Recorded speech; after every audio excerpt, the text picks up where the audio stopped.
Anda boleh nilai sendiri daripada video yang saya bagi ni.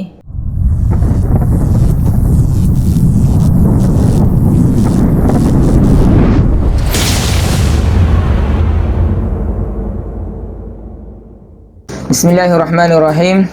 Assalamualaikum warahmatullahi ta'ala wabarakatuh. Selamat datang mengucapkan kepada adik kakak ke channel Ambo ni, Arabic Shop TV. Okey, hari ni Ambo nak unboxing produk iaitu webcam HD yang Ambo beli di Lazada sale 7 hari bulan 7. Harga dia RM65. RM65 RM65. Jadi ni kotak dia gini. Kemek ni sebab Ambo beli sekali dengan tripod tadi, dia tak sekali buka tu kemek dah. Ni. Okey, muka depan dia macam ni. Gini muka depan dia. Dari segi ni ya. Kotak biasa ya. Tu nak dah pula lah. Oh, dalam dia. Oh, webcam ni ya. Webcam dia tulis HD full.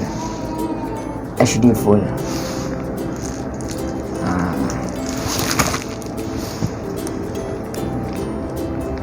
Lebih panjang. Okey, kita test setara mana gambar dia ataupun video dia. Okey. Assalamualaikum warahmatullahi taala wabarakatuh. Okey, ni testing ya. Anda tengok macam mana video yang saya bagi ni. Tapi saya tengok ni tak berapa HD lah. Walaupun dia tulis HD full, tapi nampak macam bukan HD ni. Padalah harga RM65 tu. Dia ringgit Malaysia RM65. Tapi jika anda ada bajet lebih, duit lebih tu boleh beli ke RM100, RM200.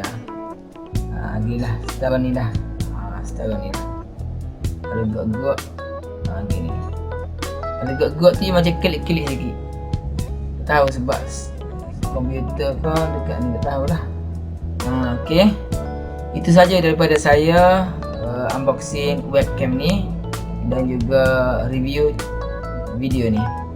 Jangan lupa like video dan juga subscribe channel saya. Terima kasih. Assalamualaikum warahmatullahi taala wabarakatuh.